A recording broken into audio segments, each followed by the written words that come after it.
નમસ્કાર વિદ્યાર્થી મિત્રો, બાર સાયન્સ ભૌતિક વિજ્ઞાનમાં ચેપ્ટર 4 આપણે ચાલે છે ગતિમાન વિદ્યુતભારો અને ચુંબકત્વ. એનો આજે 7મો સેશન છે.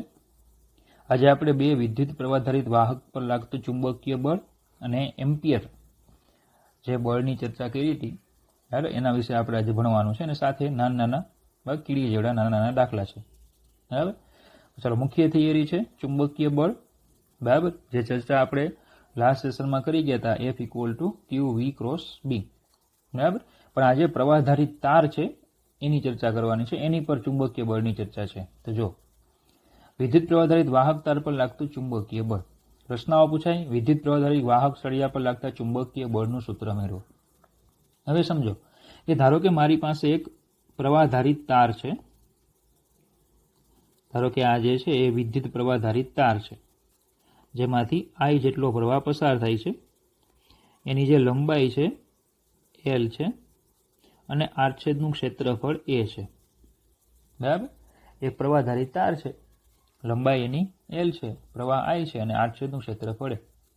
ધારો કે એમાં એકમ કદ દીઠ ઇલેક્ટ્રોનની સંખ્યા n છે, તો પછી V કદમાં એનું જે આ કદ V છે એમાં ઇલેક્ટ્રોનની સંખ્યા કેટલી, એને હું કેપિટલ N કહી દઉં તો n બરાબર સ્મોલ n ઇન્ટુ V થાય, બરાબર સ્મોલ n કદ એટલે ક્ષેત્રફળ ગુણ્યા લંબાઈ. બરાબર, તો પછી વિદ્યુત ભાર કેટલો હશે તો કે N A L E, Q બરાબર એની પ્રમાણે. બરાબર, તો આટલો વિદ્યુત ભાર પસાર થાય. બરાબર, ચલો હવે આપણે સૂત્ર ભણી ગયા હતા F બરાબર QV × B. F બરાબર Q vector V cross vector B. ચલો તો વેક્ટર F = ચલો Q એટલે N A L E. વેગ ઇલેક્ટ્રોનનો વેગ તો કે ડ્રિફ્ટ વેગ હોય તો VD ક્રોસ વેક્ટર B આવું લખાય. બરાબર, ઇલેક્ટ્રોન માટે. ચલો આ સૂત્ર કેના માટે તો કે ઇલેક્ટ્રોન માટે થઈ ગયું. પણ ધારો કે એની જગ્યાએ કોઈ Q વિદ્યુત ભાર હોય તો N A L Q ની જગ્યાએ E ની જગ્યાએ Q થઈ જશે. VD cross vector B. Q વિદ્યુત ભાર માટે. કોના માટે તો કે કોઈ Q 1 કુલમ 2 કુલમ 3 કુલમ એવો વિદ્યુત ભાર હોય તો એના માટે એમ. બરાબર, હવે અહીંયા જોજો શું કરું છું હું તો કે N A VD Q L cross B.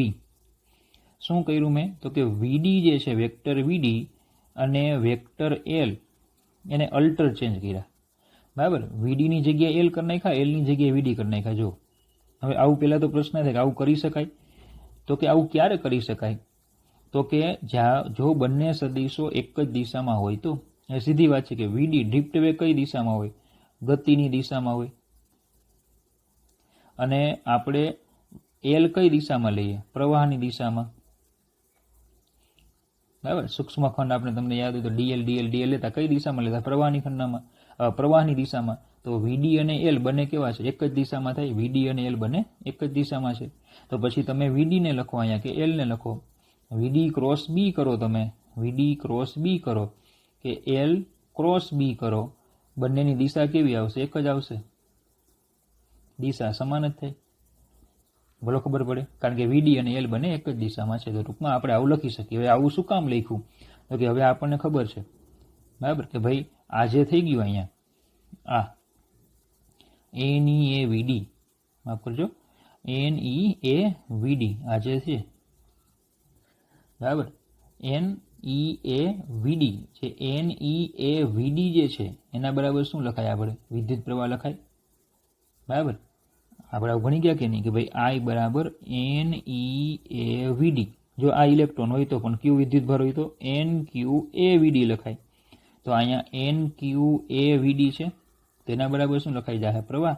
એટલે આ સૂત્ર થઈ જશે vector F = I vector L cross vector B. તો તમારે આ સૂત્ર યાદ રાખવાનું છે. બરાબર, આ સૂત્ર તમારે યાદ રાખવાનું. F = vector I L cross B. તો ટૂંકમાં બે સૂત્રો થયા. આ પણ ચુંબકીય બળ કહેવાય, આ પણ ચુંબકીય બળ કહેવાય. પણ આ જે સૂત્ર છે ને એ ચુંબકીય ક્ષેત્રમાં Q વિદ્યુત ભાર ગતિ કરતો હોય એનું છે. Q વિદ્યુત ભાર ચુંબકીય ક્ષેત્રમાં ગતિ કરે એનું છે. જ્યારે આ સૂત્ર છે એ ચુંબકીય ક્ષેત્રમાં પ્રવાહધારિત તાર હોય, પ્રવાહધારિત તાર, બરાબર, એના માટે બળનું સૂત્ર છે. બરાબર. બીજું એક બાબત આમાં ખાસ યાદ રાખવાની કઈ, તો કે અહીંયા જે વેક્ટર એલ છે, બરાબર, એ સળિયાની લંબાઈ એલ જેટલા માનનો સદિશ છે. વેક્ટર એટલે સળિયાની લંબાઈ કે નહીં, તો સળિયાની લંબાઈ એલ જેટલા માનનો શું છે, એ સદિશ છે. બરાબર. અને કઈ દિશામાં હોય, તો તમને આગળ કીધું જ કે ભાઈ એ પ્રવાહની દિશામાં હોય. હંમેશા યાદ રાખવાનું, એલ જે છે એ પ્રવાહની દિશામાં હોય. ચલો, વેક્ટર બી છે એ શું છે, ચુંબકીય ક્ષેત્ર. પણ કયું, તો કે બાહ્ય ચુંબકીય ક્ષેત્ર છે. કયું છે, બાહ્ય ચુંબકીય ક્ષેત્ર. ધ્યાન રાખજો, આ સૌથી મહત્વનું વાક્ય હું અહીંયા કહું છું કે તમે આ સૂત્ર લ્યો કે પછી તમે આ સૂત્ર લ્યો, બંનેમાં બી જે છે ને એ બાહ્ય ચુંબકીય ક્ષેત્ર છે. બરાબર. હવે સમજો, તારમાંથી વિદ્યુત પ્રવાહ પસાર થાય એટલે એની આજુબાજુ પણ ચુંબકીય ક્ષેત્ર આ રીતે ઉત્પન્ન થાય કે નહીં, પણ એ ચુંબકીય ક્ષેત્ર નથી. આ જે તાર છે એને કોઈ બીજા બાહ્ય ચુંબકીય ક્ષેત્રમાં રાખેલો હોય, એ ચુંબકીય ક્ષેત્ર અહીંયા છે. યાદ રાખજો, તારનું પોતાનું ચુંબકીય ક્ષેત્ર નથી. ચુંબકીય ક્ષેત્ર કોનું છે, બીજાનું. તો આપણે એમ કહી શકીએ કે તે વિદ્યુત પ્રવાહ ધારિત સળિયા વડે ઉદ્ભવેલું ચુંબકીય ક્ષેત્ર નથી. ખબર પડે? બરાબર. તો ચલો, સૂત્ર આવી ગયું, F = I L × B. બરાબર. તો જો વાક્ય રચના કંઈક આ રીતે છે કે ધારો કે L લંબાઈ અને A આડછેદનું ક્ષેત્રફળ ધરાવતો નિયમિત સળિયો આપેલો છે. ધારો કે તેમાં ગતિમાન વિદ્યુતભારોની સંખ્યા ઘનતા n છે. આથી તેમાં રહેલ કુલ ગતિમાન વિદ્યુતભારોની સંખ્યા NLA થાય. ગણતરી આગળ કરી આપણે. આ સુવાહક સળિયામાં સ્થિર વિદ્યુત પ્રવાહ માટે દરેક ગતિમાન વાહકનો સરેરાશ ડિફ્રેક્ટિવ કરી છે. તો બાહ્ય ચુંબકીય ક્ષેત્ર બી ની હાજરીમાં, જો શું છે, બાહ્ય ચુંબકીય ક્ષેત્ર બી ની હાજરીમાં ગતિમાન વાહક પર લાગતું બળ. બરાબર. તો કેલ્ક્યુલેશન આપણે આગળ કરી ગયા આખું, જ્યાં એલ એટલે સળિયાની લંબાઈ એલ જેટલા માનનો સદિશ જેની દિશા વિદ્યુત પ્રવાહની દિશામાં હોય, અને બી એ બાહ્ય ચુંબકીય ક્ષેત્ર છે જે વિદ્યુત પ્રવાહ ધારિત સળિયા વડે ઉદ્ભવેલું ચુંબકીય ક્ષેત્ર નથી. હવે સમજો, અહીંયા તો તાર કેવો હતો, સુરેખ હતો. હવે ઘણી વખત એવું થાય કે ભાઈ તાર ચુંબકીય ક્ષેત્રમાં, ધારો કે મેં બાહ્ય ચુંબકીય ક્ષેત્ર છે, એમાં તાર ધારો કે આ રીતે છે, એમાંથી આ જેટલો પ્રવાહ પસાર થાય છે. તો હવે આ ચુંબકીય ક્ષેત્રને કારણે આની ઉપર કેટલું બળ લાગે? બરાબર. તો એના માટે શું કરવાનું, આખા તારને સૂક્ષ્મ ખંડોમાં વિભાજિત કરી દેવાનો. એમાંનો કોઈ એક ખંડ અહીંયા ધ્યાનમાં લેવાનો, વેક્ટર dl, અને એની ઉપર લાગતું બળ લઈ લેવાનું, vector dF = I vector dl × vector b. આ સૂક્ષ્મ ખંડ માટે. તો સમગ્ર તાર માટે એટલે આવા જેટલા પણ dF આવે એ બધાનો સરવાળો. બરાબર. અહીંયા I અથવા તો જે લખી દઈએ તો અહીંયા આવશે જે, તો સિગ્મા જે I વેક્ટર dl જે ક્રોસ વેક્ટર b, એટલે પહેલા માટે, બીજા માટે, ત્રીજા માટે, એ પ્રમાણે. અને બેઝિકલી જો dl → 0 હોય, સૂક્ષ્મ હોય, તો પછી આ સરવાળો આપણને ખ્યાલ છે સંકલનમાં પરિણમે. તો I vector dl cross vector b. તો આ વ્યાપક સૂત્ર છે. બરાબર. કોઈ પણ પ્રકારનો તાર હોય તો એના માટેનું આ વ્યાપક સૂત્ર, સંકલન વાળું વ્યાપક સૂત્ર. ક્યારે એપ્લાય કરવાનું, તાર સુરેખ ન હોય તો. બીજું, પહેલો પોઈન્ટ તો છે કે ભાઈ તાર સુરેખ નથી ત્યારે તો તમે એપ્લાય કરી શકો. નંબર 2, ચુંબકીય ક્ષેત્ર સમાન ન હોય, બી સમાન ન હોય ત્યારે પણ એપ્લાય કરી શકાય. બરાબર. બીજું કે બી સમાન ન હોય ત્યારે તો તમારે આ જ સૂત્ર એપ્લાય કરવાનું, ઇન્ટિગ્રેશન I dl, પણ તાર સુરેખ ન હોય. બરાબર. તાર સુરેખ નથી, ધારો કે અહીંયા તાર જે છે એ સુરેખ નથી. તો એવું જરૂરી નથી કે તમે આ જ સૂત્ર એપ્લાય કરો. તમે સીધું સૂત્ર આ પણ એપ્લાય કરી શકો, ઇન્ટિગ્રેશન I L × b. કારણ કે બેઝિકલી શું થાય, પ્રવાહ અચળ છે તો પ્રવાહ જે છે એમાં બહાર આવી જાય. તો આ સિગ્મા dl, હવે સિગ્મા dl હું કરું, સિગ્મા dl તો શું થાય, આમાં જેટલા પણ આવા સૂક્ષ્મ ખંડો છે એ બધાનો સદિશ સરવાળો છે ને. સદિશ સરવાળો એટલે બધાને ટેલ ટુ હેડ તમે ગોઠવો. ટેલ ટુ હેડ ગોઠવો તો પહેલાનું પૂછને છેલ્લાના શીર્ષને જોડતો સદિશ એટલે શું થઈ ગયો, સ્થાનાંતર સદિશ થઈ ગયો. તો તમે અહીંયા શું લખી શકો, સીધો સ્થાનાંતર સદિશ લખી શકો. સીધો તમે L છે ત્યાં L તમે ડાયરેક્ટ લઈ શકો, બરાબર. ઇન્ટિગ્રેશન ન લખો, IL ક્રોસ બી કરો અને એલની જગ્યાએ શું લખી નાખવાનો? સ્થાનાંતર સદિશ. તો પણ સૂત્ર એપ્લાય થાય. બરાબર. પણ મસ્ટ બી કેવું હોવું જોઈએ? અચળ. પણ જો બી અચળ ન હોય તો તમારે સંકલન વાળું સૂત્ર જ એપ્લાય કરવાનું. બરાબર. પોઈન્ટ છે, યાદ રાખવાનો. ઓકે. તો જો અહીંયા આપેલું છે કે જો તાર યાદચ્છિક આકારનો હોય, એટલે ગમે તેવા આકારનો હોય, તો તેના પરનું લોરેન્ઝ બળ તેને DL જે લંબાઈના સીધા સૂક્ષ્મ ટુકડાઓનો બનેલો ધારીને તેમના સરવાળા દ્વારા મેળવી શકીએ. મોટાભાગના કિસ્સામાં આ સરવાળાને સંકલનના રૂપમાં ફેરવી શકાય. ચાલો તો પછી આની ચર્ચા કરીએ આપણે. બરાબર. ઓકે. તો ચલો સૂત્ર થઈ ગયું F = IL ક્રોસ B સુરેખ તાર માટે. હવે આપણે આગળ વાત કરીએ બે સમાંતર વિદ્યુત પ્રવાહ વચ્ચે લાગતું બળ એમ્પિયર. બે સમાંતર પ્રવાહધારિત વાહક તારો વચ્ચે લાગતા બળની જરૂરી ગણતરી કરી સમજૂતી આપો. હવે સમજો, મારી પાસે બે તાર આપ્યા છે.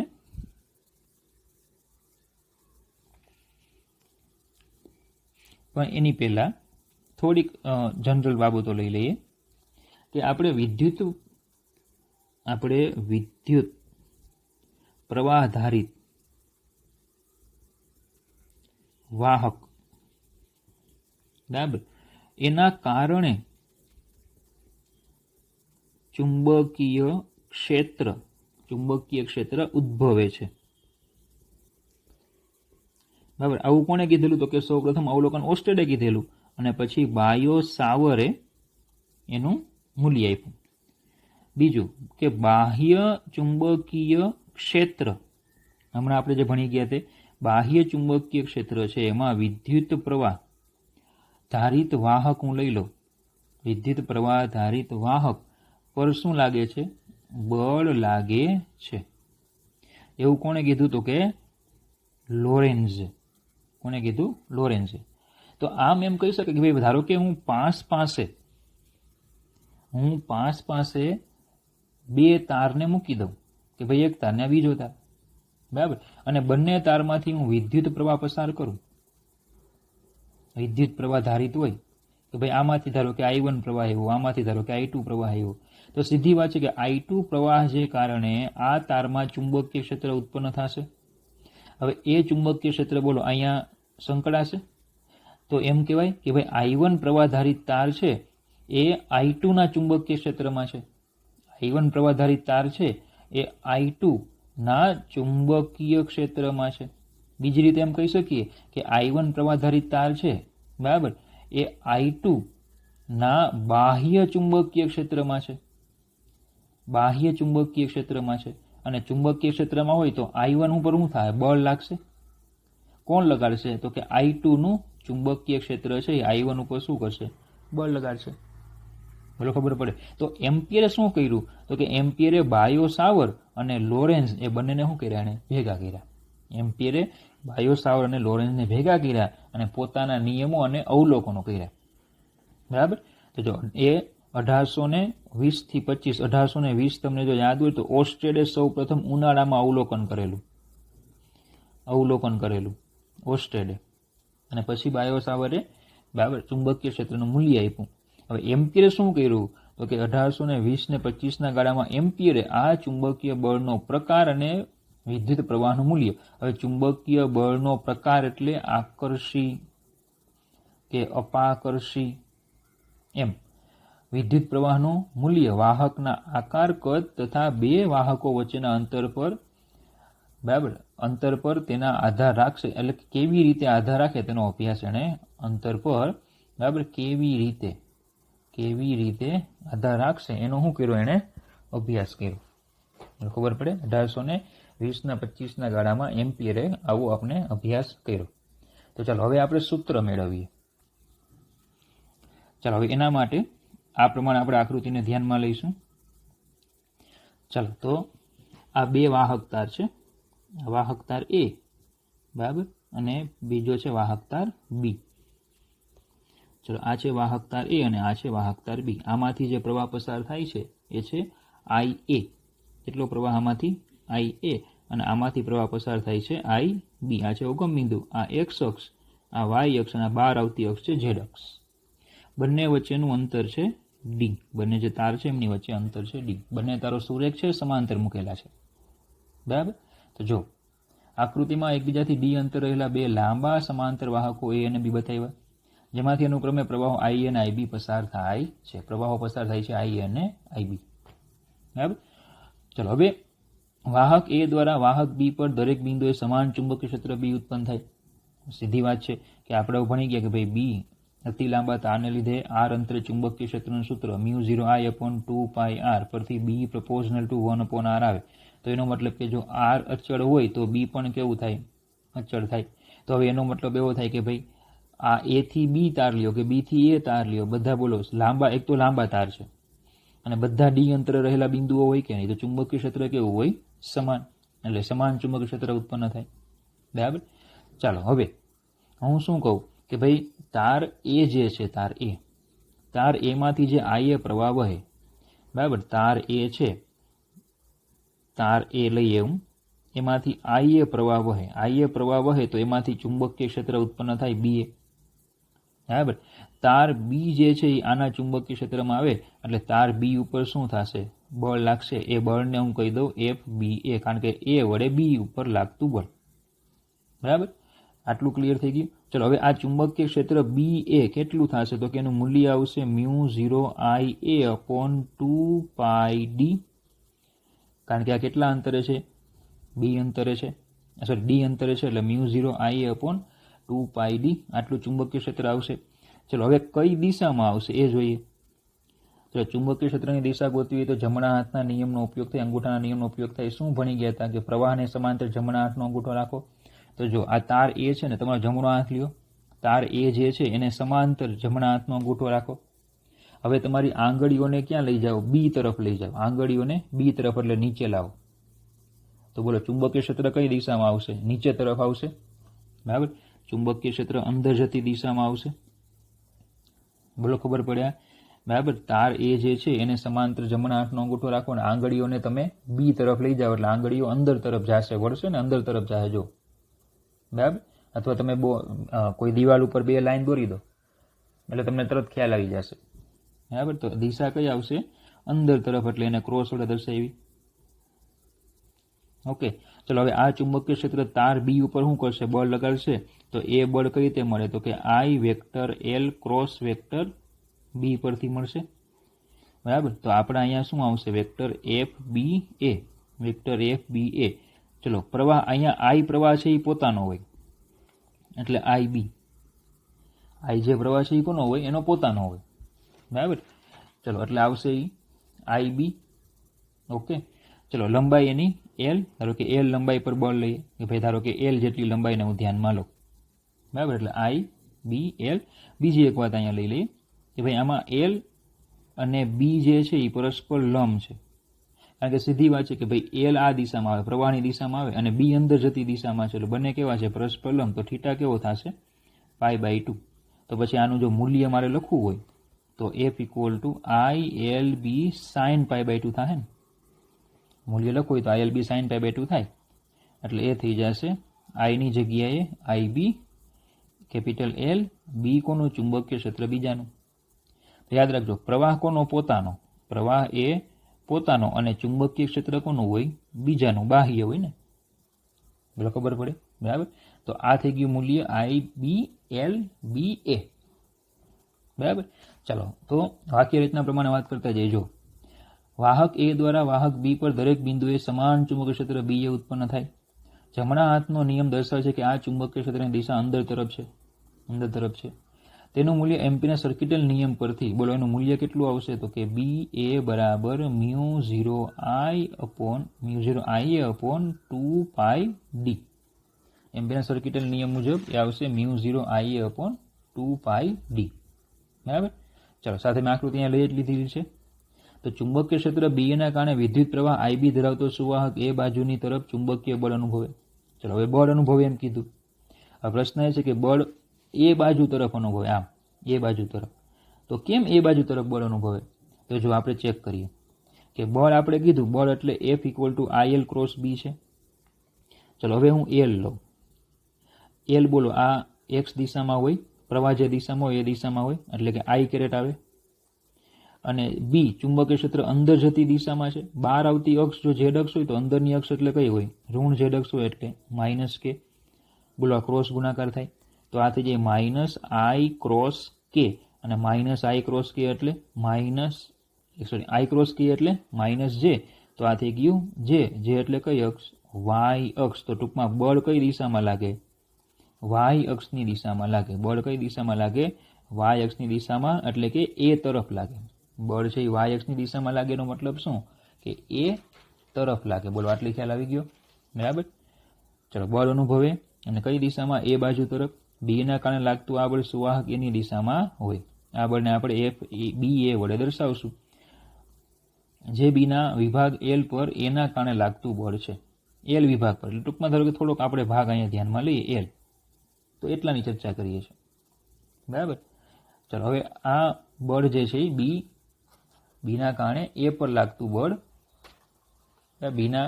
બીના વિભાગ એલ પર એના કારણે લાગતું બળ આ છે.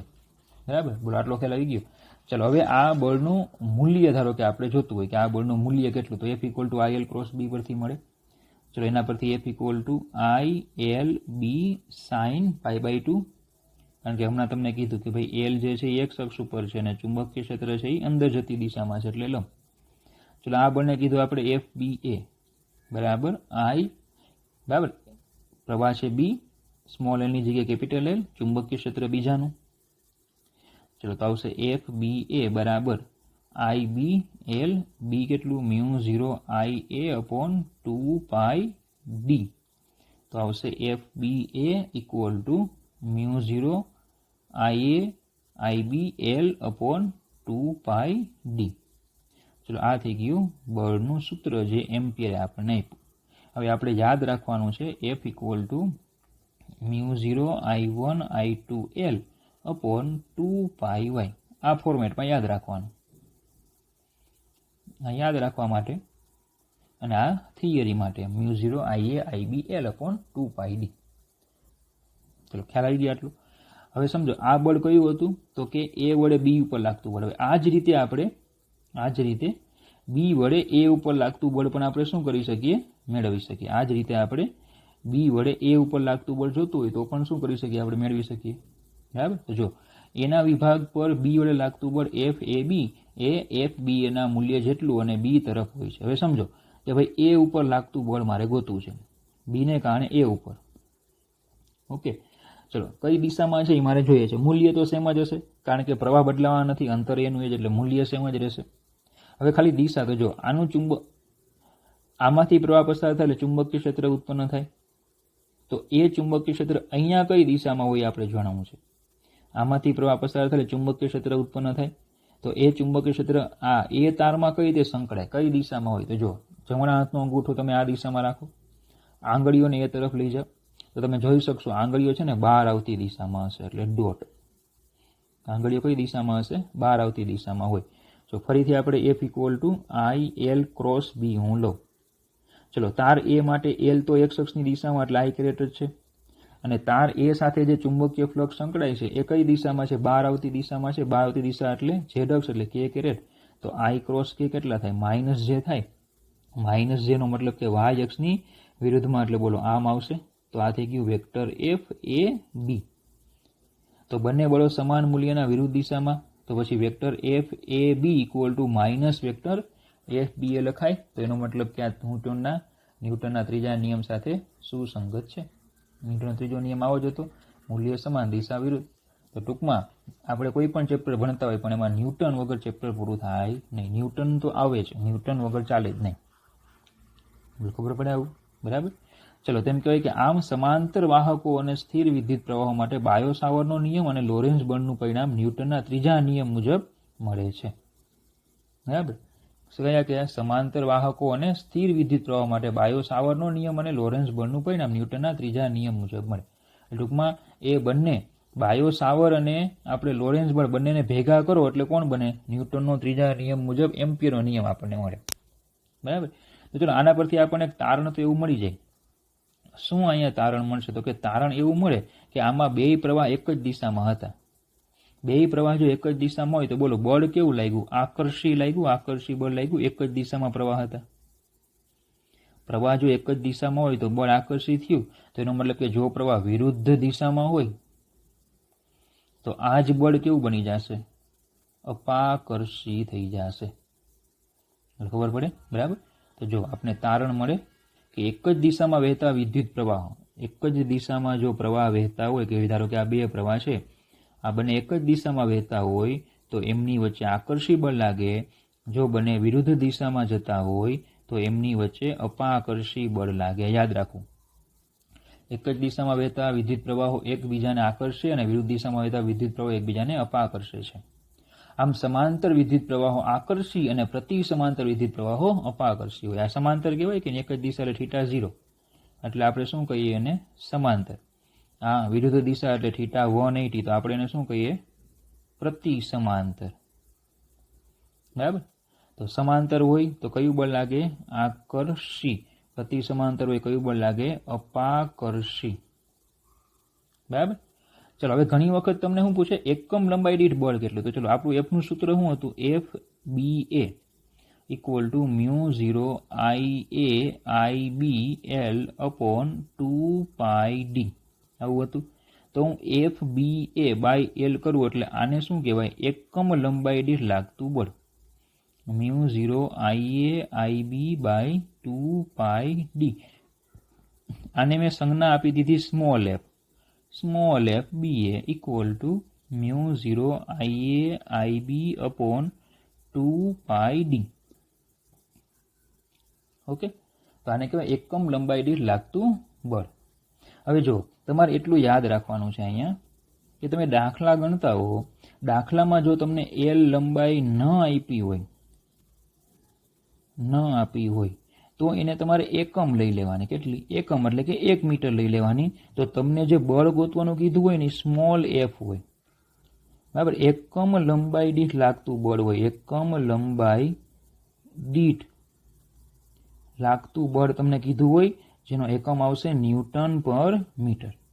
અને જો તમને એલ આપેલા હોય તો પછી એ કેપિટલ એફ કીધું હોય તો એનો એકમ આવશે ન્યૂટન. બરાબર. આ વસ્તુ એક ખાસ ધ્યાન રાખવાની. ઓકે, તો આ થઈ ગયો આખો પ્રશ્ન. તો આ ચેપ્ટરનો આ પણ આઈએમપી પ્રશ્ન છે. વાહક તાર પર લાગતું બળ શોધવાનું.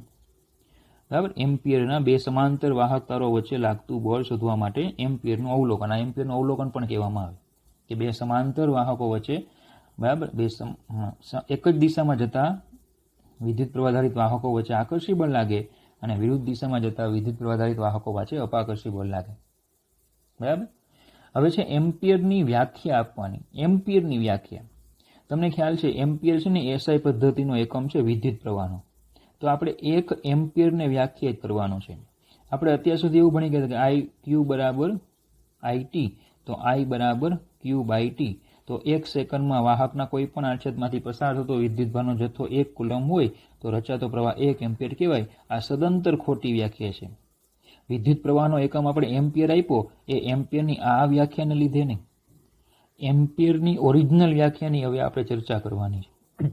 જે તમને 11મા ધોરણમાં એસઆઈ પદ્ધતિનું કોષ્ટક હતું એમાં એમ્પિયરની બધા એકમોની વ્યાખ્યા આપી હતી, એમાં એમ્પિયરની વ્યાખ્યા પણ છે. આપણે એ વ્યાખ્યા લેવાની. જો આપણે બળનું સૂત્ર શું ભણી ગયા? μ0 I1 I2L અપોન 2πd આવું સૂત્ર ભણી ગયા. બરાબર. ચલો, હવે આ સૂત્રમાં, આ જે સૂત્ર છે એ સૂત્રમાં હું આ શૂન્ય અવકાશ, એટલે એક તો પહેલી કન્ડિશન થઈ ગઈ કે ભાઈ આ શૂન્ય અવકાશમાં એપ્લાય થાય. ચલો, આ 1 એમ્પિયર લઈ લઉં, આ 1 એમ્પિયર લઈ લઉં, લંબાઈ 1 મીટર લઈ લઉં, ડી 1 મીટર લઈ લઉં. બરાબર. આ બધું જો હું એક એક લઈ લઉં તો હવે જોજો શું થાય. બળ 1 ન્યૂટન નહીં થાય. જો μ0 તો કેટલા? 4π ગુણ્યા 10⁻⁷. I1 1, I2 1, L 1 છેદમાં 2π D1, એટલે બળ આવશે 2 ગુણ્યા 10⁻⁷ ન્યૂટન થાય. તો એમ કહેવાય કે હું 2 લાંબા તાર લઈ લઉં, સીધા સમાંતર. બરાબર. બંને તારને ક્યાં રાખું હું? શૂન્ય અવકાશમાં, કારણ કે μ0 શૂન્ય અવકાશમાં. તો એની 1 મીટર લંબાઈ L, 1 મીટર લંબાઈ, બરાબર, 1 મીટર અંતરે, 1 મીટર લંબાઈ અને 1 મીટર અંતરે, ડી બરાબર 1 મીટર, બેમાંથી પ્રવાહે 1 1 એમ્પિયર લીધા ને આપણે. તો બે ખૂબ લાંબા સીધા નહિવત આડછેદ ધરાવતા શૂન્ય અવકાશમાં એકબીજાથી 1 મીટર અંતરે સમાંતર મૂકેલા વાહકમાંથી પસાર થતા પ્રવાહને કારણે બંને વાહકો પર 1 મીટર લંબાઈ દીઠ 2 × 10⁻7 ન્યૂટન બળ લાગે તો એમાંથી પસાર થતો પ્રવાહ 1 એમ્પિયર હોય. બરાબર. ફરીથી બે ખૂબ લાંબા સીધા નહિવત આડછેદ ધરાવતા તથા શૂન્ય અવકાશમાં એકબીજાથી 1 મીટર અંતરે મૂકેલા વાહકમાંથી પસાર થતા પ્રવાહને કારણે કંઈક પ્રવાહ મેં પસાર કર્યો તો જેને કારણે આની ઉપર ધારો કે આકર્ષી અથવા તો અપાકર્ષી જે બળ લાગે એ કેટલું હોય 2 × 10⁻7 ન્યૂટન હોય તો એમાં પસાર થતો પ્રવાહ કેટલો હશે 1 એમ્પિયર હોય. પણ આ વ્યાખ્યાની એક મર્યાદા છે કે આ સૈદ્ધાંતિક વ્યાખ્યાથી વ્યવહારમાં પૃથ્વીના ચુંબકીય ક્ષેત્રની અસર નાબૂદ કરવી પડે. એક તો પેલું આ ચુંબકીય ક્ષેત્રની અસર નાબૂદ કરવી પડે. બીજું ખૂબ લાંબા સીધા તાર છે એવું કીધું પણ વ્યવહારમાં લાંબો સીધો તાર હોય નહીં એટલે આપણે શું કરવું પડે ગૂંચડું લેવું પડે. ભૌમિતિક આકારના ઘણા આટા ધરાવતા ગૂંચડાનો ઉપયોગ કરવો પડે. બરાબર. મર્યાદા. બીજું યાદ રાખવાનું વિદ્યુત પ્રવાહ તુલા નામના સાધનનો ઉપયોગ આ યાંત્રિક બળ માપવા માટે થાય. પેલું બળ માપવાનું કે નહીં તો એ બળ માપવા માટે કોનો ઉપયોગ થાય વિદ્યુત પ્રવાહ તુલા નામના એક યંત્ર આવે એ યંત્રનો ઉપયોગ થાય. જો કે હવે બેઝિકલી આપણે બળ માપવા માટે ઘણા બધા હવે ડિજિટલ ઇન્સ્ટ્રુમેન્ટ એ બધા આવી ગયા. બરાબર. તો આ થઈ ગઈ એમ્પિયરની વ્યાખ્યા. તમને 2 માર્કમાં પૂછી શકે એમ્પિયરની વ્યાખ્યા જણાવો. બરાબર. હવે એમ્પિયરની વ્યાખ્યા પરથી વિદ્યુતભારની વ્યાખ્યા. એમ્પિયરની વ્યાખ્યા પરથી વિદ્યુતભારની તો વિદ્યુતભારનો SI એકમ એ કુલમ છે. એમ્પિયરના સંદર્ભમાં વ્યાખ્યાયિત કરી શકાય કઈ રીતે તો કે Q = IT તો આ 1 એમ્પિયર આ 1 સેકન્ડ તો વિદ્યુતભાર 1 કુલમ હોય. જ્યારે સુવાહકમાંથી 1 એમ્પિયર જેટલો સ્થિર વિદ્યુતપ્રવાહ પસાર કરવામાં આવે ત્યારે તેના આડછેદમાંથી 1 સેકન્ડમાં પસાર થતો વિદ્યુતભારનો જથ્થો 1 કુલમ હોય. એટલે ખરેખર આ વિદ્યુતભારની વ્યાખ્યા છે.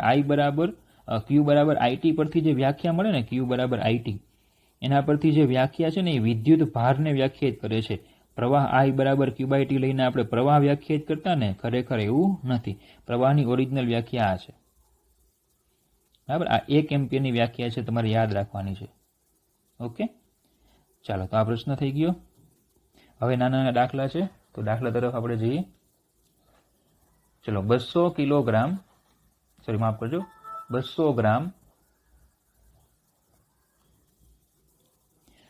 ગ્રામ દળનો અને 1.5 મીટર લંબાઈનો. ચલો 200 ગ્રામ દળ આપ્યું એટલે 2 × 10⁻2 10⁻3 એટલે થઈ જશે 2 × 10⁻1 કિલોગ્રામ.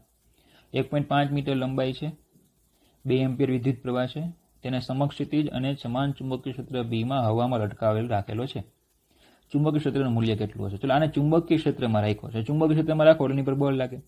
હવે સીધી વાત છે વજન બળ નીચે લાગે તો ચુંબકીય ક્ષેત્રને કારણે એની ઉપર જે બળ લાગે એ બોલો ક્યાં આવવું જોઈએ? ઉપર હોવું જોઈએ. એ બળ કયું તો કે ILB. એ બળ કયું? ILB. બોલો ખબર પડે. ચલો બીજું કે ખરેખર સૂત્ર કયું છે આપણું? F = I vector L cross vector B છે કે નહીં? પણ અહીંયા L લંબ B છે જો. કારણ કે તારને આમ રાખ્યો પ્રવાહની દિશામાં L હોય. ચુંબકીય ક્ષેત્ર જો અંદર જતી દિશામાં છે. આ સમક્ષિતિજ રાખ્યો છે ને B અંદર જતી દિશામાં છે એટલે લંબ થઈ ગયા. તો ચલો એ સમતોલન સ્થાને રહીએ એના માટે શું જરૂરી છે? ILB = mg. સમતોલન સ્થિતિ જાળવી રાખે એના માટે ચુંબકીય બળ અને વજન બળ સમાન થવા જોઈએ. તો આપણે ચુંબકીય ક્ષેત્ર ગોતવાનું કીધું હતું તો mg = IL. આ કોના જેવો દાખલો છે? આપણે ચેપ્ટર 1 માં છે ને આવું ભણી ગયા હતા. mg અને QE વિદ્યુત ક્ષેત્રમાં વિદ્યુતભારિત કણને રાખો તો વિદ્યુત ક્ષેત્રનું મૂલ્ય કેટલું? mg/q કહીને ગોતતા હતા કે નહીં? સેમ એ જ કોન્સેપ્ટ પર આધારિત દાખલો છે કે ચુંબકીય ક્ષેત્રમાં તાર રાખ્યો છે તો mg/IL એમાં mg/q આવતું તો આમાં શું આવે? IL. ચલો તો B બરાબર m છે 2 × 10⁻1 g નથી આપ્યો તો 9.8 લઈ લઈએ. I બરાબર છે 2 અને L બરાબર છે 1.5 એટલે તમને ચુંબકીય ક્ષેત્ર અહીંયા મળી જશે 6.533 × 10⁻1 એટલે B બરાબર 0.6533 ટેસ્લા. આ થઈ ગયું ચુંબકીય ક્ષેત્ર. બરાબર. આવું ઉદાહરણ 1 ઈઝી છે. બસ આવા કીડી જેવડા દાખલા છે. જો 4.10 આ થોડુંક મોકોળા જેવડો છે. કોઈ સ્થળે પૃથ્વીના ચુંબકીય ક્ષેત્રનો સમક્ષિતિજ ઘટક. હવે ચલો આ સમક્ષિતિજ ઘટક શું છે તો હમણાં એની કોઈ ચર્ચા આપણે કરતા નથી. તેને ચુંબકીય ક્ષેત્ર કહી દેવાનું, પૃથ્વીનું ચુંબકીય ક્ષેત્ર. અને આ ક્ષેત્રની દિશા ભૌગોલિક દક્ષિણથી ભૌગોલિક ઉત્તર. ચલો આ ભૌગોલિક શું છે એ છોડો, દક્ષિણથી ઉત્તર છે. ચુંબકીય ક્ષેત્રની દિશા ક્યાં છે? દક્ષિણથી ઉત્તર તરફ છે. એક લાંબો સીધો વાહક 1 એમ્પિયર જેટલો સ્થાયી પ્રવાહ ધરાવે છે. તેને સમક્ષિતિજ ટેબલ પર મૂકવામાં આવે છે. તેમાંથી પસાર થતા પ્રવાહની દિશા એક પૂર્વથી પશ્ચિમ ને બીજી વખતે ઉત્તરથી દક્ષિણ તરફ હોય ત્યારે એકમ લંબાઈ દીઠ તેના પર લાગતું બળ કેટલું? આપણે એકમ લંબાઈ દીઠ બળ ગોતવાનું. હવે પહેલા તો ચલો સૂત્ર છે આપણું F = ILB sin θ મૂલ્ય. ચલો ILB. હવે આ બળ થઈ ગયું તો એકમ લંબાઈ દીઠ બળ એટલે F/L. તો IB sin θ થાય. તો હું આને કહી દઉં સ્મોલ f, તો આવશે IB sin θ. ટૂંકમાં દાખલામાં આપણે હવે આ સૂત્રનો ઉપયોગ કરવાનો. એકમ લંબાઈ દીઠ બળને આપણે શું કહીએ? Small f. પહેલી વખતે પ્રવાહ કઈ દિશામાં છે? પૂર્વથી પશ્ચિમ. પહેલી વખતે પ્રવાહ છે પૂર્વથી પશ્ચિમ. ચલો દિશાઓ તમને યાદ છે, આ ઉત્તર, દક્ષિણ, પૂર્વ, પશ્ચિમ. પ્રવાહ છે પૂર્વથી પશ્ચિમ તરફ. ચુંબકીય ક્ષેત્ર કઈ દિશામાં છે જુઓ તો, આમાં આપ્યું છે દક્ષિણથી ઉત્તર. ચુંબકીય ક્ષેત્ર છે દક્ષિણથી ઉત્તર. તો આ દિશામાં પ્રવાહ છે ને આ દિશામાં ચુંબકીય ક્ષેત્ર છે. ટૂંકમાં બંને વચ્ચે ખૂણો થાય ને કોની વચ્ચેનો પ્રવાહની દિશામાં કોણ હોય? L. તો F = small f = IB sin π/2. તો F = ચલો I અને B. I કેટલા? 1, B 3 × 10⁻5. આ 1, આ 3 × 10⁻5 અને આ 1. તો F બરાબર 3 × 10⁻5 ન્યૂટન પર મીટર. બરાબર. ચાલો હવે અહીંયા ચલો ફરી પાછું આમાં પ્રવાહ છે દક્ષિણથી ઉત્તર. ચલો આ ઉત્તર, દક્ષિણ, પૂર્વ, પશ્ચિમ. દક્ષિણથી ઉત્તર દિશામાં પ્રવાહ છે. અરે એ જ દિશામાં તો ચુંબકીય ક્ષેત્ર છે અને I ની દિશામાં જ L હોય તો થીટા કેટલો થાય અહીંયા? 0. તો પછી F બરાબર IB sin 0. તો પછી F બરાબર શું થઈ જાય? 0 ન્યૂટન પર મીટર. કોઈ બળ લાગશે નહીં. ઓકે, સિમ્પલ દાખલો છે એકદમ. ચલો એની પછી છે સ્વાધ્યાયનો 4.5. 0.15 ટેસ્લાના નિયમિત ચુંબકીય ક્ષેત્ર એટલે B. 30 અંશ કોણ બનાવતી દિશામાં રહેલા એટલે થીટા. 8 એમ્પિયર વિદ્યુત પ્રવાહ વહે છે એટલે I. ત્યાર પર લાગતું ચુંબકીય બળ કેટલું? હવે લંબાઈ નથી આપી ને, જો લંબાઈ નથી, હમણાં થિયરી સેશનમાં શું કીધું? લંબાઈ ન હોય તો કયું બળ લેવાનું હોય? F. બરાબર. તો સીધું F નું સૂત્ર મૂકી શકો અથવા તો કેપિટલ F બરાબર ILB sin θ લઈને પછી F/L કરો. આમે દાખલામાં સ્ટેપ ખાલી 2 જ છે. તો સીધું સૂત્ર મૂકી દો તો પછી પૂરો થઈ જાય. તો 2 માર્ક જેવા મળે એવી રીતે આપણે કામ કરવાનું. ચલો I બરાબર 8, B બરાબર 0.15 અને આવશે sin 30. એટલે F બરાબર આ થઈ જશે અહીંયા 1.2 sin 30 એટલે 1/2 એટલે F થઈ જશે 0.6 ન્યૂટન પર મીટર. બરાબર, ઈઝી છે. ચલો 3 સેમી લંબાઈના 3 સેમી લંબાઈ 10 એમ્પિયર વિદ્યુત પ્રવાહ જેને એક સોલેનોઇડમાં તેની અક્ષને લંબ રૂપે મૂક્યો છે. અક્ષને લંબ રૂપે મૂક્યો છે. હવે જો સોલેનોઇડ છે એ સોલેનોઇડમાં ચુંબકીય ક્ષેત્ર અક્ષને સમાંતર એવું ભણી ગયા. તારને મૂક્યો અક્ષને લંબ રૂપે, એનો મતલબ કે જે પેલો L ખંડ આવશે A અને B વચ્ચેનો ખૂણો 90 નો થાય. એટલું ક્લિયર થઈ ગયું. સોલેનોઇડની અંદર ચુંબકીય ક્ષેત્ર આપ્યું છે તો ચુંબકીય બળ કેટલું? જો લંબાઈ આપી છે જો, અને બળ ગોતવાનું છે. તો F બરાબર ILB sin θ. F બરાબર I બરાબર 10, L બરાબર 3 × 10⁻2, B બરાબર 0.27 અને sin 90 એટલે 1. તો બસ આ થઈ ગયું બળ. એ આવશે 8.1 × 10⁻2 ન્યૂટન. હવે તમને એમ કે ભાઈ દિશા કઈ? તો કે બળ મેળવવાનું કીધું છે એટલે બળને મૂલ્ય દિશા બંને હોય તો દિશા કઈ રીતે? તો આપણે ખ્યાલ છે, આવું લખી નાખવાનું. L અને B થી બનતા સમતલને લંબ જમણા હાથના અંગૂઠાના નિયમ મુજબ. L અને B થી બનતા સમતલને લંબ, કારણ કે આનું ઓરિજિનલ સૂત્ર શું આવે? Vector F equal to I vector L cross vector B. તો એલ અને બી થી બનતા સમતલ લંબ જમણા હાથના અંગૂઠાના અથવા તો જમણા હાથના સ્ક્રૂના નિયમ મુજબ એવું લખો તો ચાલે. એલ ક્રોસ બી કરો એટલે સ્ક્રૂને એલ થી બી ફેરવવાનો હતો, બરાબર. અથવા જમણા હાથના પંજાનો નિયમ એવું લખો તો ચાલે, કોઈ પણ લખો ચાલે, વાંધો નથી, બરાબર. ચાલો 7મો, 4 સેમી અંતરે રહેલા બે લાંબા સીધા સમાંતર તાર. 4 સેમી અંતરે એટલે બંને વચ્ચેનું અંતર આપ્યું 4 સેમી, 4 × 10⁻² મીટર. એ અને બી માંથી 8 અને 5 એમ્પિયર વિદ્યુત પ્રવાહ વહે છે. I1 બરાબર 8, I2 બરાબર 5. તાર એના 10 સેમી લંબાઈના વિભાગ પર લાગતું બળ એટલે એલ બરાબર 10 સેમી. તો પછી બળ કેટલું? તો હમણાં સૂત્ર ભણી ગયા, F equal to μ0 I1 I2 L upon 2πy. μ0 I1 I2 L upon 2πy સીધું સૂત્ર મુકાય. ચલો તો સીધી કિંમત એ મુકાય, 4π × 10⁻7 I1 8 I2 5, બરાબર. લંબાઈ છે 10 એટલે 10⁻1 છેદમાં 2π, y બરાબર 4 × 10⁻2. તો ફાઇનલી આપને F મળી જશે 20 × 10⁻6 ન્યૂટન. હવે પ્રશ્ન એ કે ભાઈ એની દિશા કઈ? જોજો હવે આટલા અંતરે લાંબા સીધા સમાંતર તાર લીધું છે, સમાંતર તાર છે, બરાબર. અને બંને તારમાંથી પ્રવાહ એક જ દિશામાં વહે છે. બે તાર છે સમાંતર, એક જ દિશામાં પ્રવાહ વહેતો હોય તો કયું બળ લાગે? આકર્ષી બળ લાગે. ચલો આ એ તાર છે ને આ બી તાર છે, તો આપણે કયું કીધું? તાર એ ઉપર બળ, તાર એ ઉપર જે બળ લાગે તે, તો કે કઈ દિશામાં? તાર બી તરફ લાગે. તો કે એને લંબ રૂપે બી તરફ આકર્ષી, એને લંબ રૂપે બી તરફ આકર્ષી બળ લાગશે. ઓકે, ચલો તો આજના સેશનમાં આપણે આટલું જ રાખશું, બરાબર.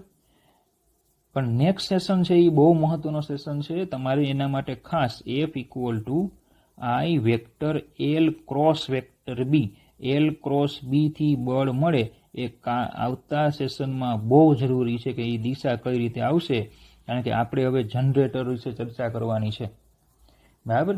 કારણ કે એમાં પણ પ્રવાહધારિત તાર હોય, એ પ્રવાહધારિત તાર છે ચુંબકીય ક્ષેત્રમાં ફરતો હોય, એની રચના તમે 10મા ધોરણમાં ભણી ગયા હો, બરાબર. તો આજના સેશનમાં આપણે આટલું જ રાખીશું. Thank you.